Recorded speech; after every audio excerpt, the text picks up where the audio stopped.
Okay, let's dive in. We've got the latest stack of sources on the Indian IT industry for October 2025. We do. And what we found paints this really dramatic dual speed picture of the whole ecosystem right now. It's a genuine study in contrasts. I mean, on one hand, you have this massive, aggressive government push into deep tech. We're talking 6G, quantum R&D, that sort of thing. Exactly, and building these huge digital governance systems.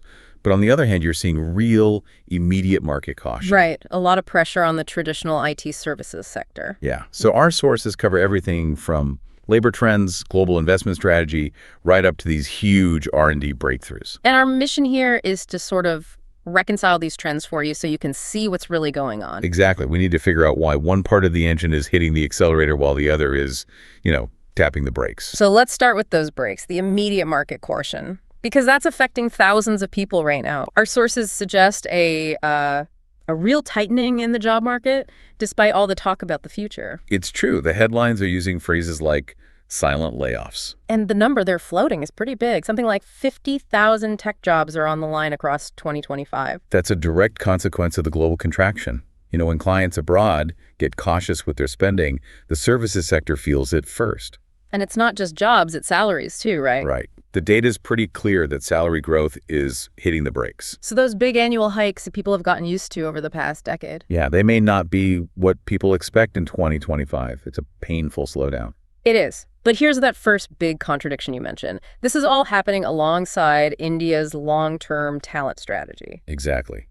Even with these cuts, the strategic focus is still on building this incredibly robust, high-skilled talent pipeline. And the numbers for that pipeline are they're wild. They really are. Our sources highlight that the country is still adding about 1.5 million engineering graduates every single year. Rough. And that huge inflow isn't really aimed at the slowing services sector anymore. It's being aggressively channeled into global capability centers. The GCCs. Yeah.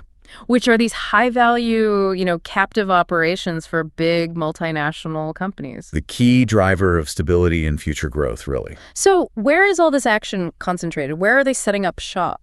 Geographically, the big established hubs are just doubling down. You mean Bengaluru? I mean, Bengaluru, yeah.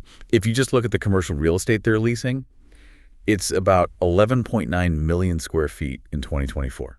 Wait, say that again? 11.9 million. Million, yeah. How does that compare to the other big tech cities? Well, if you take the next three, Hyderabad, Chennai, and Pune, and add them all together, Bengaluru still leased more space than all three of them combined. That's not just a big market. That's total strategic dominance for these high-value centers. It is. And it's not just the market pulling them in. There's a huge state-level policy push happening, too.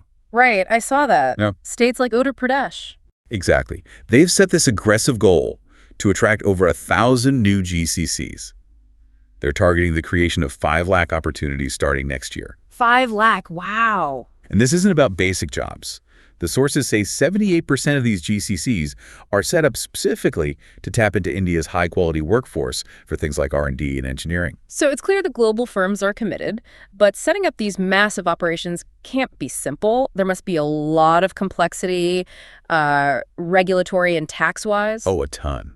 And that's where you need serious expertise. When a company sets up what's called a wholly owned subsidiary, tax certainty is everything. And that's where these advanced pricing agreements come in. The APAs. That's it. Think of it like a pre-negotiated contract with the tax department. To avoid any nasty surprises down the road. Precisely. It locks in the pricing method for, say, R&D services for several years. It gives them predictability. That sounds crucial, but I bet it's not fast. Not at all. We're seeing it can take anywhere from 2 to 4 years to get an APA closed, depending on how complex it is. 2 to 4 years. That's a huge commitment. But they're obviously willing to do it. They have to be, because the risks of getting it wrong are massive. One area that's under a lot of scrutiny is secondowment. That's when they bring in employees from the parent company overseas for a while. Yep. And if that's not structured perfectly, it can create what's called permanent establishment, or PE, exposure for the foreign parent company. Okay, break that down for us. PE exposure. What's the worst case scenario there? The worst case is the Indian tax authority says, hey, those employees you sent over, Basically created a taxable presence for you in India. And then, And then the foreign parent company could suddenly be liable for Indian tax on all its global profits related to that presence. oh, wow, that's a catastrophic risk. Absolutely. So this is why they're so careful. The investment is huge, but it's handled with extreme legal precision. And that precision is mirrored on the government side, right? They're also investing billions to build their own future-proof infrastructure. This is the other half of that dual speed story. The Digital Public Infrastructure, or DPI. And here, the numbers shift from corporate caution to just governmental aggression. It's a foundational commitment.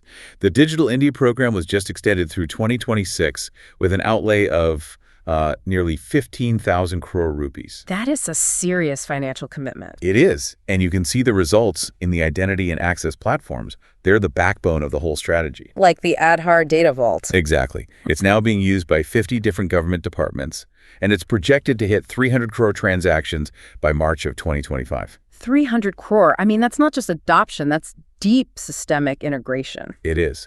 And then you have tools to make it easier for the user, like the National Single Sign-On. Patron. Right. It basically unifies 3 different login systems, so Yeah. you don't have to keep proving who you are on every government website. That's a huge quality of life improvement. It's all part of this grander vision of making the government run like a single digital enterprise. And DigiLocker, the digital wallet for documents, that's also seeing just exponential growth. Huge growth.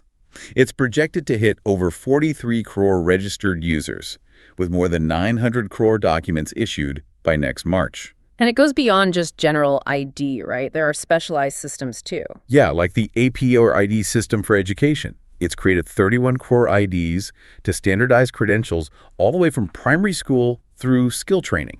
So this is transforming even historically low-tech sectors.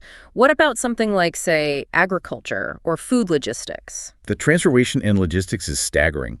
The One Nation, One Ration Card scheme now covers pretty much 100% of the eligible population across all 36 states and territories. Meaning someone can move for work and still get their food subsidies anywhere in the country. Anywhere. It's a perfect example of what unified digital identity can do. So the big idea here, if I'm following, is connecting all these massive systems under one single philosophy. That is Preventing all those disconnected digital projects that usually bog down big governments. exactly. Unified architecture, unified data, better policy. Okay, now here's where it gets into, for me, the really exciting part.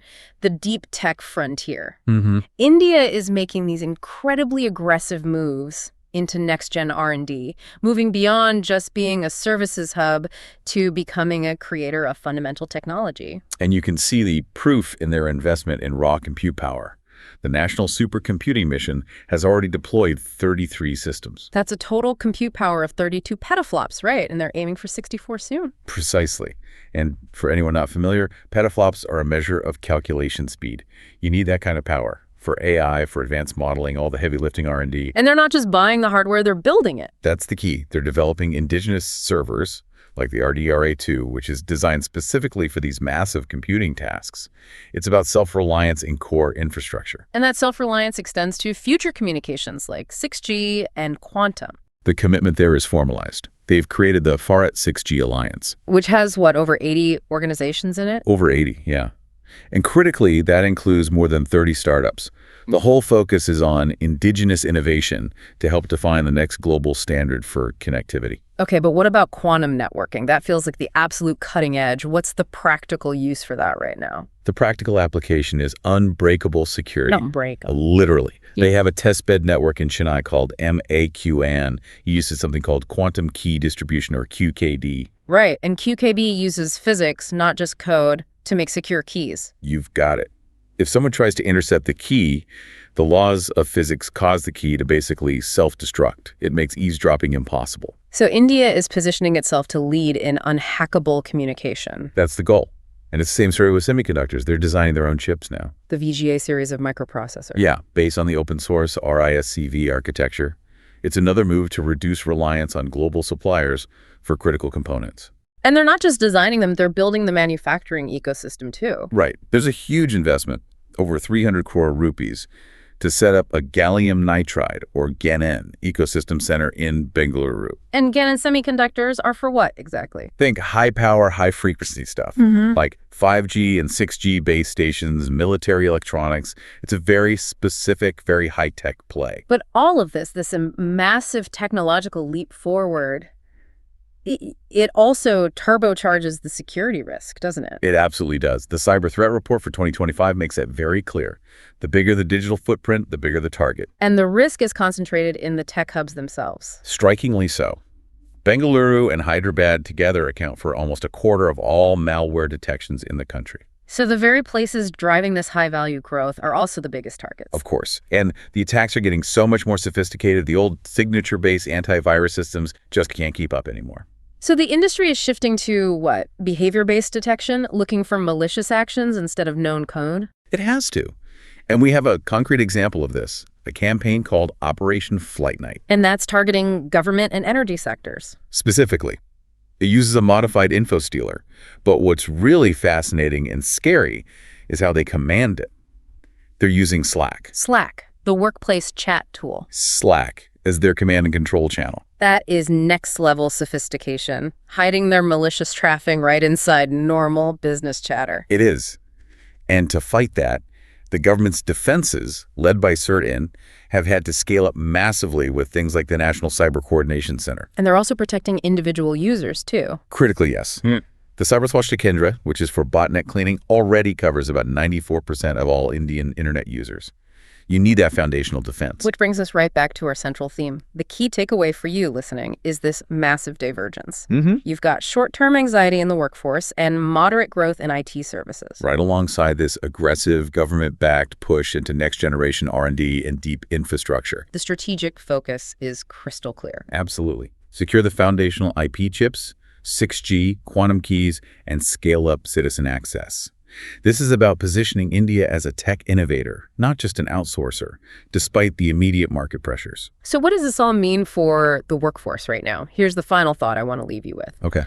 We see these huge government investments in domestic manufacturing and R&D centers like that GaN facility in Bengaluru. What role does the current salary-moderated IT workforce, the one that specializes in service delivery, play in that pivot? That's the real question, isn't it? How do you take a workforce that is world-class at service delivery and help it capitalize on this massive national push for creating indigenous hardware and depth technology IP? That shift from service provider to product and IP creator, that's the pivot point to watch over the next few years.